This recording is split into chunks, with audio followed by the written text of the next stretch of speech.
പ്രിയമുള്ളവരെ നമസ്കാരം. മമ്മൂക്കയുടെ ടർബോ ഈ കോരിച്ചൊരിയുന്ന മഴയത്തും തിരക്കാണ്, ജനസാഗരമാണ്. എന്നിട്ടും ചില ആളുകൾ എന്തിനാണിത് ഡീഗ്രേഡിങ് നടത്തുന്നതെന്ന് പിടികിട്ടുന്നില്ല. ക്ലീഷേ പടമാണ്. നമ്മൾ ഒരു സിനിമ കാണാൻ പോകുന്നത് എൻജോയ് ചെയ്യാനാണ്, അല്ലേ? ചില സിനിമകൾ നമ്മൾ ലോജിക്കും അല്ലെങ്കിൽ മറ്റുള്ള സെൻറ്റിമെൻറ്റ്സ് എല്ലാം മാറ്റിവെച്ചിട്ട് അല്പനേരം നമ്മൾ ആഘോഷിക്കാൻ അല്ലെങ്കിൽ ആനന്ദിക്കാനാണ് തിയേറ്ററിൽ പോകുന്നത്. മമ്മൂക്ക ഒത്തിരി നല്ല ക്ലാസ് സിനിമകൾ ഈ കഴിഞ്ഞ സമയങ്ങളിൽ ചെയ്തിട്ടുണ്ട്. അതേപോലെ തന്നെ എല്ലാ പടവും ചെയ്യണമെന്ന് പറഞ്ഞു കഴിഞ്ഞാൽ എന്താ ചെയ്യുക? അവർക്കും അവരുടേതായിട്ടുള്ള താല്പര്യങ്ങളും വെറൈറ്റികളും ഇഷ്ടപ്പെടുന്ന ഒരാളാണ് മമ്മൂക്ക. ഒരുപാട് പുതിയ ഡയറക്ടർമാർക്ക് അവസരം കൊടുക്കുന്നു, ഒത്തിരി നടന്മാരെ സിനിമയിലോട്ട് കൊണ്ടുവരുന്നു, ഒത്തിരി ആളുകൾ സപ്പോർട്ട് ചെയ്യുന്ന ഒരാളാണ് മമ്മൂക്ക. അപ്പോൾ മമ്മൂക്ക പല സൈസ് സിനിമകൾ എടുക്കും. എപ്പോഴും ഒരു ക്ലാസ് മൂവി ആയി കഴിഞ്ഞാൽ പലരും സ്വീകരിച്ചോളണമെന്നില്ല. ഇതിപ്പോൾ ഒരു അടി, നമ്മൾ മറ്റൊന്നുമില്ല, ഒരു അടി, മമ്മൂക്കയുടെ ഒരു അടി. ആ ഒരു 73 വയസ്സുകാരൻ ഒരു 43 വയസ്സിൽ കളിക്കുന്ന ഒരു കളി, അല്ലെങ്കിൽ 40 വയസ്സിൽ കളിക്കുന്ന ഒരു കളി, അത് കാണാനാണ് നമ്മൾ തിയേറ്ററിലേക്ക് എത്തുന്നത്.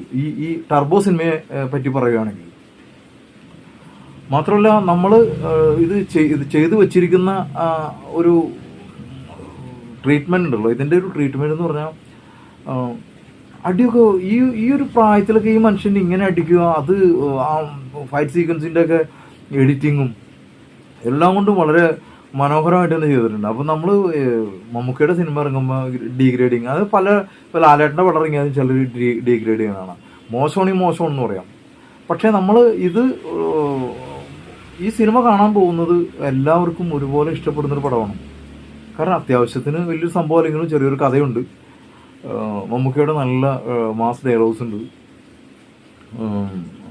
നല്ല ഫൈറ്റ്, മനോഹരമായിട്ടുള്ള ഫൈറ്റ്. നമ്മൾ ഫൈറ്റാണ്. ടർബോ ജോസ് എന്ന് പറയുന്നത് ഒരു ഫൈറ്റ്, ഒരു ലോക്കൽ തല്ലും പിടിയൊക്കെ ആയിട്ട് നടക്കുന്ന ഒരു ലോക്കലിലെ ഒരു പ്രമാണി. പള്ളിപ്പെരുന്നാളിന് അടി ഉണ്ടാക്കുക, അല്ലെങ്കിൽ നമ്മുടെ സുഹൃത്തുക്കൾക്ക് എന്താ സംഭവിച്ചാൽ അതിനൊപ്പം നിൽക്കുക, ഇങ്ങനത്തെ ഒരു സൗഹൃദത്തിൻ്റെ കൂടി കഥ പറയുന്ന ഒരു സിനിമയാണ് ടർബോ. അപ്പോൾ അതിൽ പരമാവധി മമ്മൂക്കയ്ക്ക് ഈ പ്രായത്തിൽ ചെയ്യാൻ പറ്റുന്ന എൻ്റെ അപ്പുറം ചെയ്തിട്ടുണ്ട് ആ സിനിമയിൽ. അപ്പോൾ ഡീഗ്രേഡിങ് ക്ലീഷയാണ്, ഇതാണ് കഥകൾ. അല്ലാണ്ട് ഇപ്പോൾ പുതിയ കഥകൾ പുതിയ സംഭവങ്ങൾ കൊണ്ടുവരുന്നത്. ലിജോ ജോസ് പല്ലിശ്ശേരിയുടെ 1-2 സിനിമകൾ പുതിയതും, ബാക്കിയൊക്കെ എല്ലാത്തിനും കടം കൊണ്ട പടങ്ങളാണ്. ഇപ്പോൾ ഭാഷയിൽ നിന്നാണ് ഉസ്താദ് വരുന്നത്, അല്ലേ? ആ ഉസ്താദിൽ നിന്നാണ് ശരിക്കും പറഞ്ഞ രാജാതിരാജ്, അങ്ങനെ ഒത്തിരി പടങ്ങൾ ഒരു സിനിമയുടെ ചൂട് പിടിച്ചുകൊണ്ടാണ്, അതിൻ്റെ കഥ എടുത്തുകൊണ്ടാണ് ഈ ഭാഷ തന്നെ വന്നത്. പണ്ട് അമിതാഭ് ബച്ചൻ്റെ ഒരു പടം ഇറങ്ങിയിരുന്നു. ആ ഒരു പടത്തിൻ്റെ അതിനകത്ത് അമിതാഭ് ബച്ചൻ്റെ പോലീസ് ഓഫീസറാണ്, പേടിത്തൂർണായ ഒരു പോലീസുകാരനാണ്. പക്ഷേ രാത്രി ആകുമ്പോൾ പുള്ളി വേറൊരാളായിട്ട് മാറും. കാരണം പുള്ളിയുടെ ഉള്ളിലുള്ള ആ ഒരു പകൽ ചെയ്യാൻ പറ്റാത്ത കാര്യങ്ങൾ മുഴുവൻ രാത്രി ചെയ്യുന്നു കള്ളന്മാരോട്. അതിനുശേഷം അതേപോലത്തെ ഒത്തിരി സിനിമ വന്നു. സുരേഷ് ഗോപിയുടെ പടം വന്നു, ഒരു അഡ്വക്കേറ്റിൻ്റെ കഥ. സുരേഷ് ഗോപി കോടതി വെറുതെ വിട്ടാലും സുരേഷ് ഗോപി, അതായത് കോടതിയിൽ അവരെ രക്ഷപ്പെടുത്തിയിട്ട് സുരേഷ് ഗോപി കൊല്ലുന്ന. അപ്പോൾ അതുപോലെ ഒത്തിരി പടങ്ങൾ, അതൊക്കെ ക്ലീശേ പടങ്ങൾ തന്നെയാണ്. അതിൽ നമ്മൾ ടർബോ ചേർത്ത് വെച്ച് പറയുന്നതല്ല. ടർബോ നല്ല സിനിമയാണ്, കാണാൻ കൊള്ളാവുന്ന പടമാണ്. അതിൽ വൃത്തികേടുകളൊന്നുമില്ല, അത്യാവശ്യം കഥയുണ്ട്, നമ്മൾ ഫൈറ്റാണ് ഇതിനകത്ത്. മമ്മൂക്കയുടെ ആ ഒരു മനുഷ്യൻ കാണിച്ചു കൂടുന്ന ഫൈറ്റുകൾ, അത് തന്നെയാണ് ഈ സിനിമയുടെ ഹൈലൈറ്റ്. നിങ്ങൾ സിനിമ കണ്ട് പുറത്തിറങ്ങുന്ന ഒരു മനുഷ്യൻ പോലും ഇതിനെക്കുറിച്ചൊരു ഡീഗ്രേഡിങ് പറയുന്നത് നിങ്ങൾ കേട്ടിട്ടില്ല. ഞാൻ ഒത്തിരി സിനിമാ തിയേറ്ററിലെ റിവ്യൂസൊക്കെ ഞാൻ കണ്ടതാണ്. പക്ഷെ ഒരാളും വന്നിട്ട് മമ്മൂക്ക മോശമാണ് അല്ലെങ്കിൽ സിനിമ മോശമെന്ന് 100ക്ക് ഒരാൾ ചിലപ്പോൾ പറയുമായിരിക്കും, അല്ലാണ്ട് ആരും പറയില്ല. പിന്നെ സോഷ്യൽ മീഡിയയിൽ നിന്നിട്ട് ആളുകൾ ഇങ്ങനെ ഡീഗ്രേഡിങ് നടത്തും, അത് അവരുടെ ലക്ഷ്യം വേറെയാണ്. അതിലവർ മതം തിരികെ കയറ്റും, അല്ലെങ്കിൽ എന്താ പറയുക, മതമാണ് മെയിൻ, മതവും രാഷ്ട്രീയവും, അത് രണ്ടും തിരികെ കയറ്റിയിട്ടാണ് ഈ ഡീഗ്രേഡിങ് മുഴുവൻ നടക്കുന്നത്. എത്ര ഡീഗ്രേഡിങ് നടന്നാലും, ആർക്കൊക്കെ ഡീഗ്രേഡിങ് നടന്നാലും, സിനിമ നല്ലതാണെങ്കിൽ ജനങ്ങൾ കാണും, തിയേറ്ററിൽ ഫുള്ളാവും. കാരണം ഞാൻ ഇന്നലെയാണ് ഈ സിനിമ കണ്ടത്. ഇവിടെ അടുത്തൊരു തിയേറ്ററുണ്ട്, പക്ഷെ എന്തൊരു തിരക്കാണെന്ന് പറഞ്ഞാൽ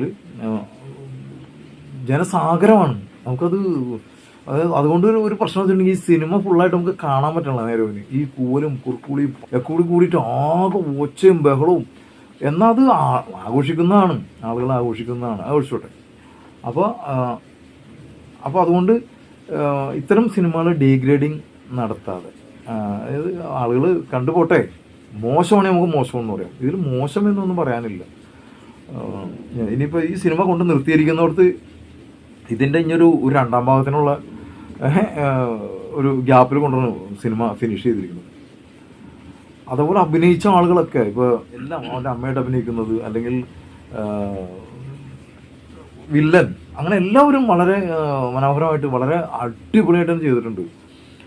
അപ്പോൾ ഡീഗ്രേഡിങ് നടത്തുന്നവരോട് പറയാനുള്ളത്, നിങ്ങൾ ഡീഗ്രേഡിങ്ങുമായിട്ട് മുന്നോട്ട് പോകുക. പക്ഷേ സിനിമയുടെ വഴിക്ക്, നല്ല സിനിമയാണെങ്കിൽ ഏത് ആൾ ഡീഗ്രേഡിങ് നടത്തിയാലും സിനിമ വിജയിക്കും. അപ്പോൾ അതുകൊണ്ട് നിങ്ങൾ ആ സിനിമ കണ്ടവരാണെങ്കിൽ നിങ്ങളുടെ അഭിപ്രായം എൻ്റെ വീഡിയോക്ക് താഴെ എഴുതിയിടുക. നിങ്ങൾ ആദ്യമായിട്ടാണ് എൻ്റെ ഈ ചാനൽ കാണുന്നതെങ്കിൽ കഴിയുമെങ്കിൽ എൻ്റെ ഈ ചാനൽ സബ്സ്ക്രൈബ് ചെയ്യുക, ബെല്ലൈക്കൺ എനേബിൾ ചെയ്യുക. അപ്പോൾ മറ്റൊരു സിനിമയുടെ വിശേഷങ്ങളുമായി കാണുവരേക്കും എല്ലാവർക്കും നന്ദി, നമസ്കാരം.